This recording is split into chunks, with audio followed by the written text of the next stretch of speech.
नमस्कार, स्वागत है राज्यसभा टीवी में। आपके साथ मैं हूं अभिलाषा पाठक। आइए शुरुआत करते हैं इस वक्त की हेडलाइंस के साथ।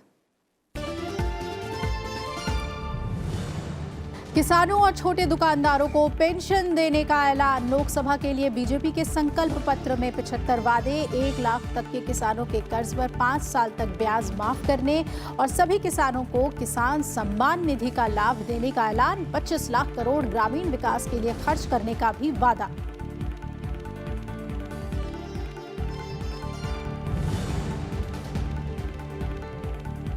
प्रधानमंत्री नरेंद्र मोदी का अलग जल शक्ति मंत्रालय का वादा। कहा, राष्ट्रवाद हमारी प्रेरणा, अंत्योदय हमारा दर्शन और सुशासन हमारा मंत्र। सौहार्दपूर्ण माहौल में जल्द राम मंदिर बनाने का भी वादा। समान आचार संहिता और अनुच्छेद 370 को लेकर दोहराई प्रतिबद्धता। अनुच्छेद 35A को भी हटाने का प्रयास करेंगे।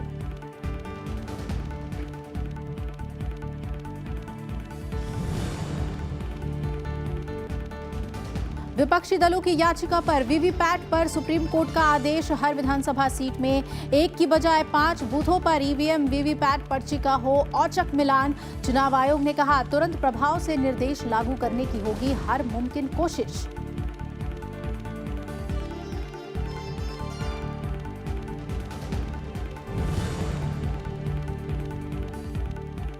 F-16 लड़ाकू विमान पर पाकिस्तान का झूठ बेनकाब। भारतीय वायुसेना ने जारी की रडार की तस्वीरें। विमानों के इलेक्ट्रॉनिक सिग्नेचर और रेडियो ट्रांसक्रिप्ट से F-16 विमान गिराने की हुई पुष्टि।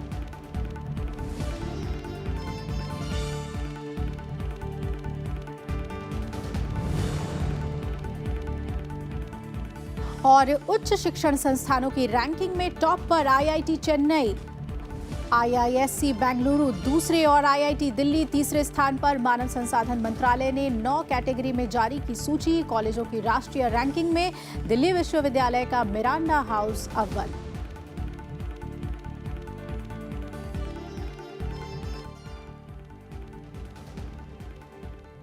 और आइए बुलेटिन की शुरुआत करते हैं लोकसभा चुनाव से जुड़ी हुई खबरों के साथ।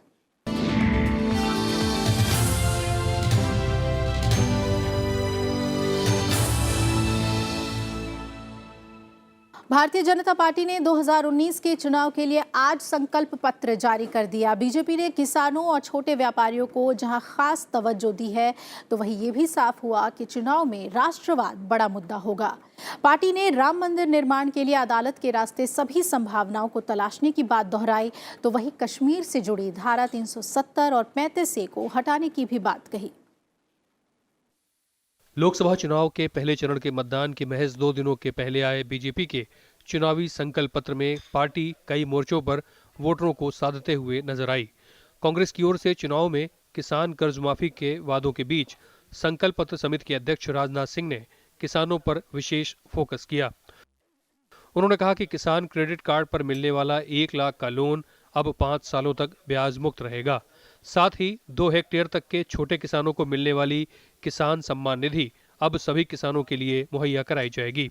छोटे किसानों को पार्टी ने 60 साल की उम्र के बाद पेंशन का भी वादा किया है। संकल्प पत्र को तैयार करने के लिए बैठे थे, तो उन्होंने ये कहा प्रधानमंत्री जी ने कि मुझे कुछ अजीबोगरीब लगता है कि हम कोई भी लाभ यदि देना है तो केवल कुछ ही लोगों तक हम क्यों सीमित रखना चाहते हैं। 2 हेक्टेयर तक का ही किसान नहीं, बल्कि जो भी किसान होगा उस सभी किसानों को हम यह इनकम सपोर्ट 6,000 रुपये का देंगे। यह जो है उन्होंने कहा और उसको हम लोगों ने अपने संकल्प पत्र में शामिल किया है। सभी किसानों को यह किसान सम्मान निधि का लाभ मिलेगा। राजनाथ सिंह ने यह भी कहा कि राष्ट्रवाद के प्रति पार्टी की प्रतिबद्धता है और आतंकवाद के खिलाफ जीरो टॉलरेंस की नीति जारी रहेगी। कश्मीर के संबंध में पार्टी का पुराना रुख बरकरार है, जिसके तहत वहां से धारा 370 और 35A हटाने की बात को संकल्प पत्र में फिर जगह मिली है। उन्होंने कहा कि राम मंदिर बनाने के लिए सभी संभावनाओं को तलाशा जाएगा और जल्द से जल्द सौहार्दपूर्ण वातावरण में मंदिर का निर्माण होगा। राम मंदिर का जहां तक प्रश्न है, पिछले चुनावी घोषणा पत्र में भी हम लोगों ने जो संकल्प किया था उसी संकल्प को हम दोहराते हैं। सभी संभावनाओं को तलाश करेंगे और हमारा यह प्रयत्न होगा कि जल्दी से जल्दी सौहार्दपूर्ण वातावरण में भव्य राम मंदिर का निर्माण हो जाए। संकल्प पत्र की मुख्य बातों के तहत पार्टी ने लंबे समय से हो रही मांग के तहत राष्ट्रीय व्यापार आयोग की स्थापना की बात कही है, जो व्यापारियों के हितों की सुरक्षा करेगा।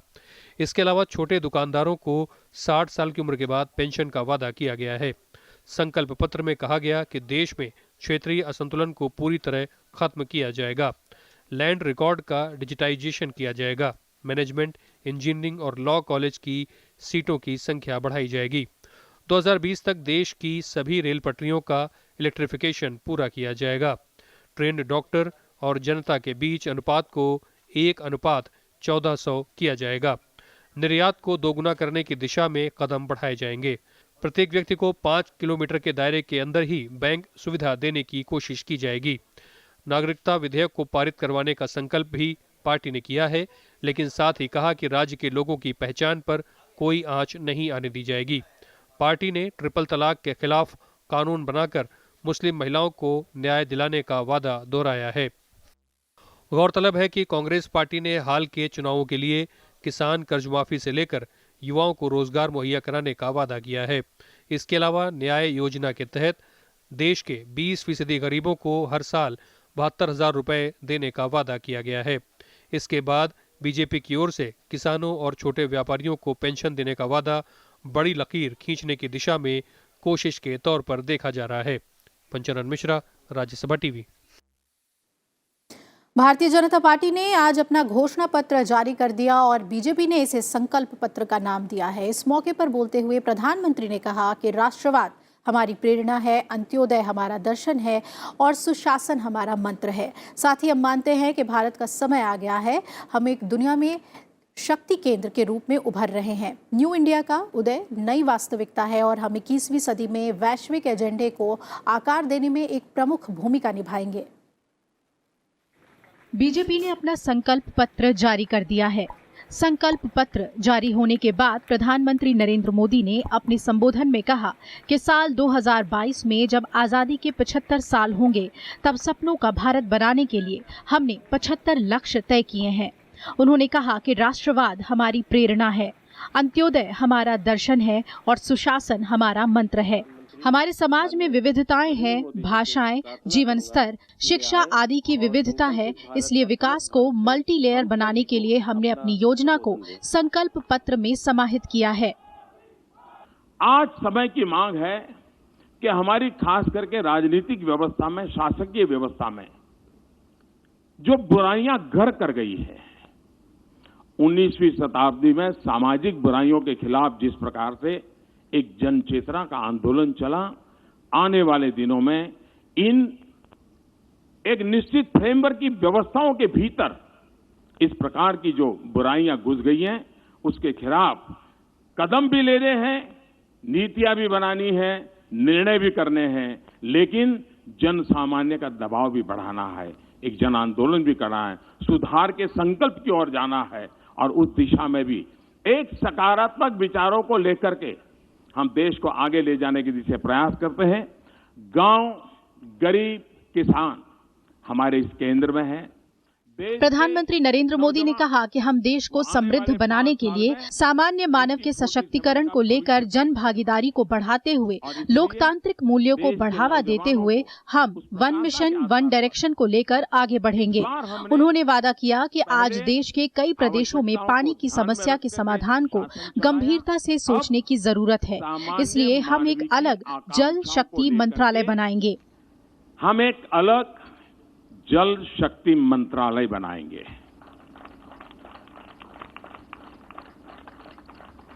हमने इस बजट में मछुआरों के लिए, और कोस्टल एरिया में ही मछुआरे भाई बहन ऐसा नहीं है, हमारे देश की नदी तट की संस्कृति में मछुआरे एक बहुत बड़ी इकोनॉमिकल एक्टिविटी का माध्यम रहे हैं और इसलिए हमने इस बजट में मछुआरों के लिए एक अलग मंत्रालय की बात बजट में कही थी। हम आने वाले दिनों में जल शक्ति एक अलग मंत्रालय बनाएंगे। इस मौके पर प्रधानमंत्री ने कहा कि देश का विकास करने के लिए विकास को जन आंदोलन बनाने की जरूरत है और इसका सफल प्रयोग स्वच्छता है। आज स्वच्छता एक जन आंदोलन बन गई है। पंचानन मिश्रा के साथ ब्यूरो रिपोर्ट, राज्यसभा टीवी। और इससे पहले पार्टी के वरिष्ठ नेता अरुण जेटली, सुषमा स्वराज भी संकल्प पत्र जारी होने के समय वहां मौजूद थी। अरुण जेटली ने कहा कि सरकार ने 2014 में किए वादे को पूरा किया है। उन्होंने कहा कि महंगाई दर 5 साल में सबसे कम रही। वहीं सुषमा स्वराज ने कहा कि सभी पार्टियां घोषणा पत्र लेकर आई हैं, एकमात्र बीजेपी है जो संकल्प पत्र लाई है। 2014 में जो हमने संकल्प लिया उससे ज्यादा कर दिखाया। बीजेपी अध्यक्ष अमित शाह ने अपने संबोधन में कहा कि 2014 से 19 की यात्रा ऐसी है कि जब भी भारत के विकास का और भारत की दुनिया में साख बनने का इतिहास लिखा जाएगा तो ये कार्यकाल स्वर्ण अक्षरों में लिखा जाएगा। उन्होंने कहा कि 2014 में भारत की अर्थव्यवस्था 11वें नंबर पर थी। आज हम दुनिया की 6ठी सबसे बड़ी अर्थव्यवस्था है और तेजी से 5वीं सबसे बड़ी अर्थव्यवस्था बनने के लिए अग्रसर हैं। उन्होंने कहा कि नरेंद्र मोदी सरकार ने 5 साल में 50 से ज्यादा बड़े कदम उठाए हैं जो इतिहास का हिस्सा बनने वाले हैं। अमित शाह ने यह भी कहा कि 2014 का चुनाव आशाओं का चुनाव था। मोदी सरकार के 5 साल के कार्यकाल के बाद 2019 का चुनाव अपेक्षाओं का चुनाव होने वाला है।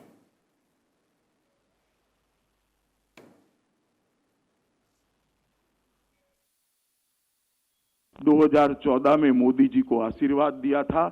2014 से 2019 तक हमने आपकी अपेक्षाओं के अनुरूप काम किया है। कई चीजें जो हमारे संकल्प पत्र में नहीं भी थी उसको आगे ले जाने का काम किया है। आप एक बार फिर से मोदी जी के नेतृत्व में भारतीय जनता पार्टी और एनडीए के साथीदारों को आशीर्वाद दीजिए। हम एक मजबूत सरकार देने का वादा करते हैं।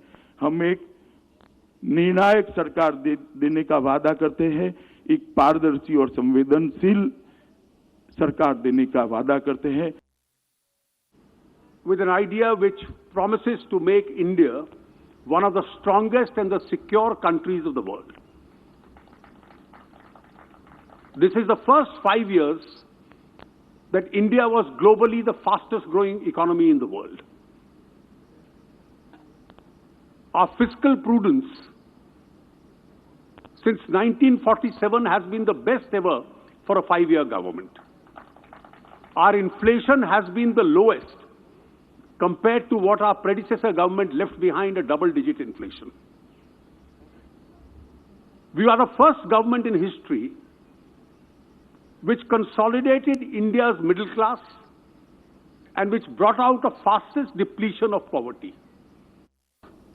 ये जो हमारे विपक्षी कहते हैं कि मोदी जी विदेश यात्रा जाते हैं, क्या लेकर आते हैं? ये है मोदी जी के विदेश यात्रा की उपलब्धि कि सारे देशों से उन्होंने इतने अच्छे रिश्ते बनाए हैं कि ओआईसी के 57 देशों में से 56 देशों ने कहा पाकिस्तान नहीं आता तो नहीं आए, लेकिन भारत का इनविटेशन रद्द नहीं किया जाएगा। इसलिए मैं आज आपसे कहने आई हूं कि देश हमारी हर बात पर विश्वास करेगा। पिछले 5 वर्षों के इतिहास में जो क्रेडिबिलिटी, जो विश्वसनीयता हमने कमाई है, उसी के आधार पर हम ये संकल्प पत्र लेकर आए हैं। वहीं कांग्रेस ने भाजपा के संकल्प पत्र के बारे में कहा है कि नौकरी और रोजगार जैसे मुद्दे संकल्प पत्र में गायब है। नोटबंदी की चर्चा भी नहीं हुई, जीएसटी पर कोई बात नहीं की, काले धन की बात पर 2014 में सत्ता में आए लेकिन उस पर भी कोई बात नहीं की। ये जिस तरह से बातें की गई है इसमें, अब ये चलने वाला नहीं है। देश की जनता अच्छे तरीके से इनको पहचान चुकी है। असल में तो 5 साल के बाद हिसाब देना चाहिए था उनको कि इन्होंने क्या क्या किया। आज बेरोजगारी है, रोजगारी के वादों का क्या हुआ? किसानों को जो वादे किए थे उनका क्या हुआ? व्यापारियों को जो वादे किए थे उनका क्या किया? और फिर से वही बात, किसानों को हम 1 लाख का कर्जा देंगे, उस पर सूद वसूल नहीं करेंगे, लेकिन जो प्रिंसिपल है वो टाइमली उनको भरना पड़ेगा। तो बीजेपी के संकल्प पत्र पे आइए और ज्यादा जानकारी लेते हैं। न्यूज रूम का रुख करते हैं, वहां मेरे सहयोगी पंचानन मिश्रा मौजूद हैं। पंचानन, जानना चाहेंगे आपसे कि संकल्प पत्र पे अलग अलग पार्टियों की ओर से प्रतिक्रिया आ रही है, खासतौर पर कांग्रेस की तरफ से क्या कुछ बातें कही जा रही हैं संकल्प पत्र को लेकर? देखिए, सबसे पहले तो ये कहें, बीजेपी ने कहा है कि उनका जो संकल्प पत्र है वो डेवलपमेंट ओरिएंटेड है, यानी कि विकास को समर्पित है।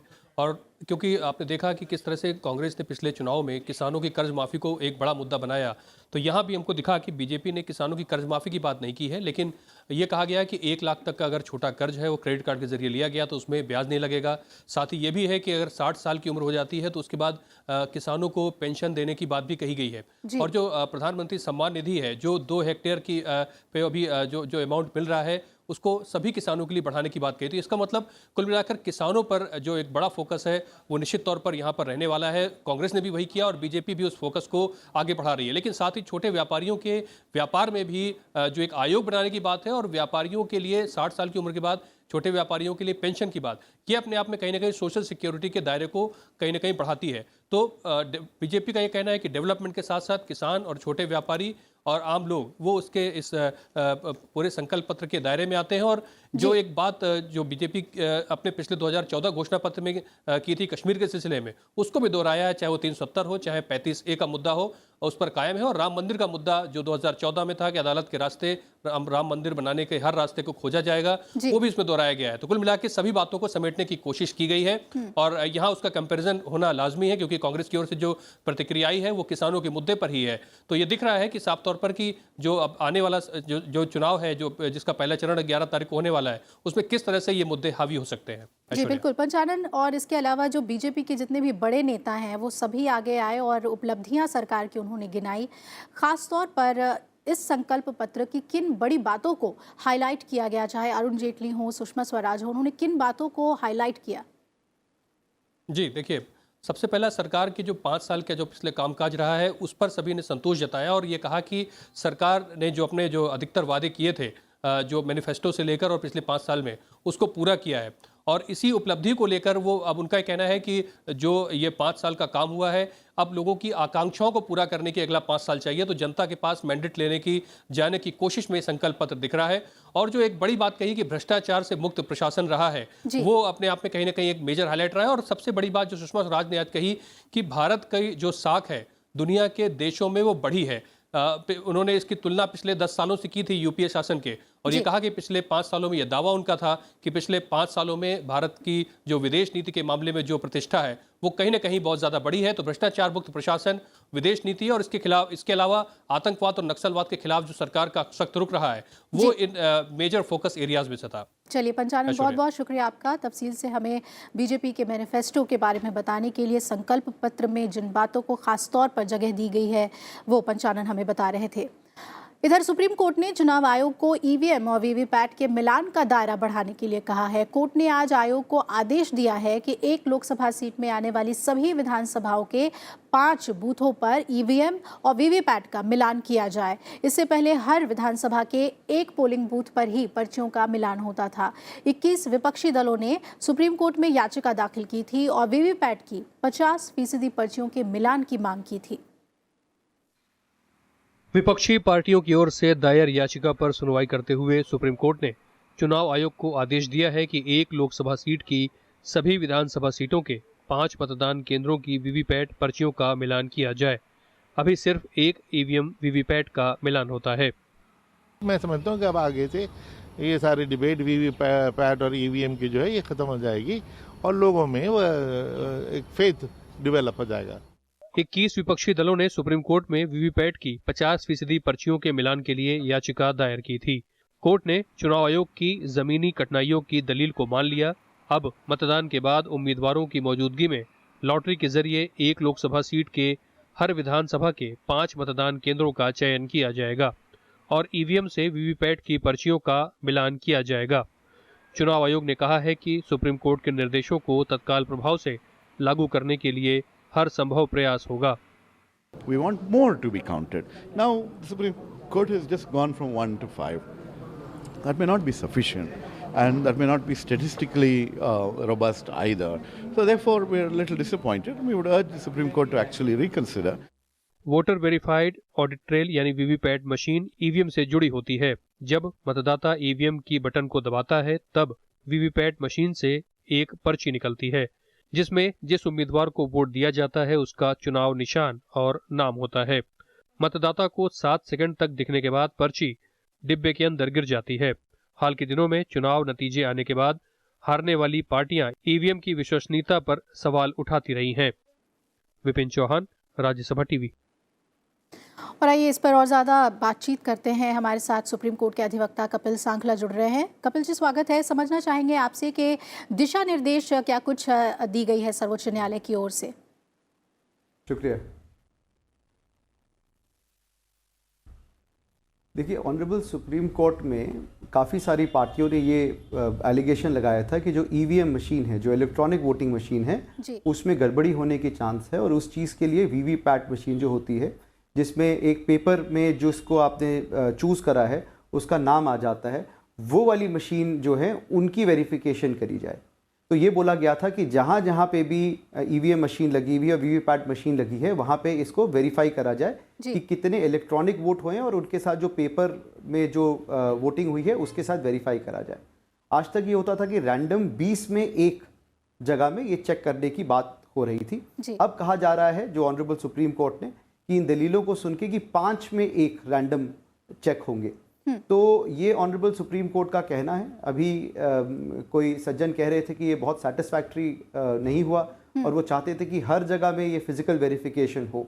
जी ऑनेस्टली इसका कोई मतलब समझ नहीं आता है, क्योंकि वही वाली बात हो गई कि पहले 20 था, अब 5 हो गया है, तो हर एक क्यों नहीं? अगर हर एक भी अलाउ कर दिया जाएगा तो बोलेंगे कि उसमें जो लोग फिजिकली वेरीफाई कर रहे थे उनकी वेरिफिकेशन करी जाए, उनके पीछे भी कोई बैठा हो। तो ये मेरे ख्याल से जो चाह रहे हैं ऑपोजिशन, जो पार्टीज जो कह रही हैं, वो जो चाह रहे हैं, ये एक स्टेप बैकवर्ड है। ये इलेक्ट्रॉनिक, जहाँ हम डिजिटलाइजेशन की बात कर रहे हैं, तो ये वापस वही कागज पत्थर वाली चीज़ में जाने की बातें कर रहे हैं। जी बिल्कुल, ये मेरा मानना है। चुनाव आयोग की तरफ से कहा गया कि ज़्यादा से ज़्यादा इसे फॉलो करने की कोशिश की जाएगी। क्या ये चुनौतीपूर्ण होगा जिस तरह का दिशा निर्देश सुप्रीम कोर्ट ने दिया है, या फिर ये आसानी से किया जा सकता है?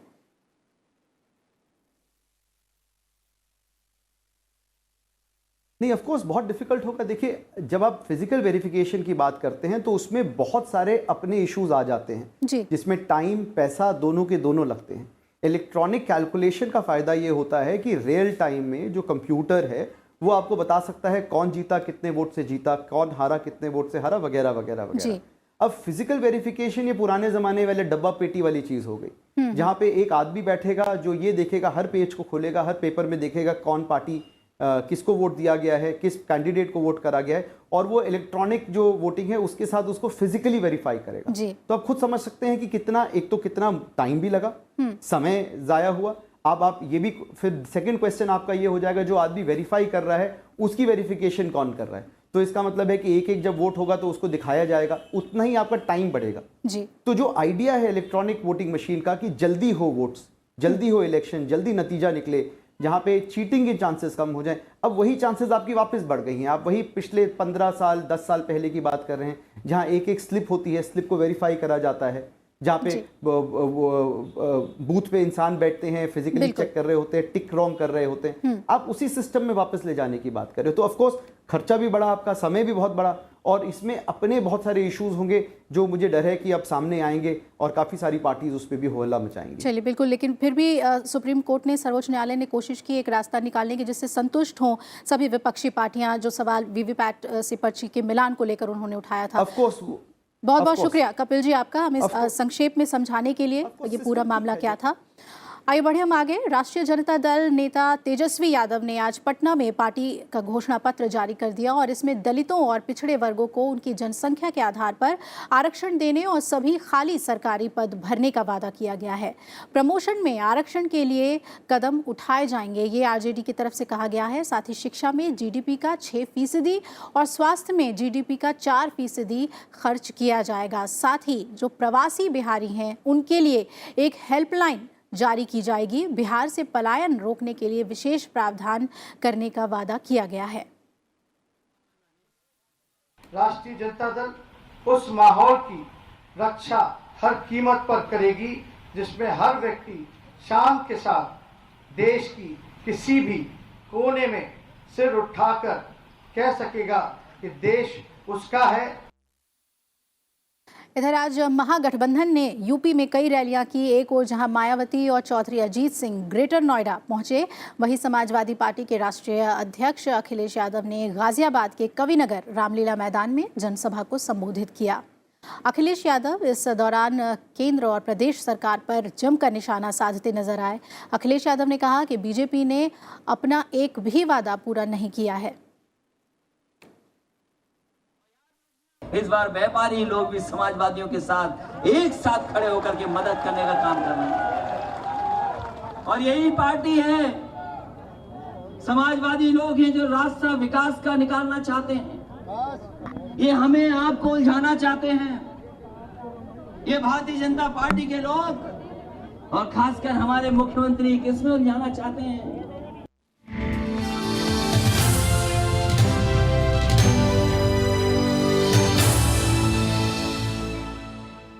तो इस बुलेटिन में फिलहाल मेरे साथ इतना ही। आप जुड़े रहिए राज्यसभा टीवी के साथ। नमस्कार।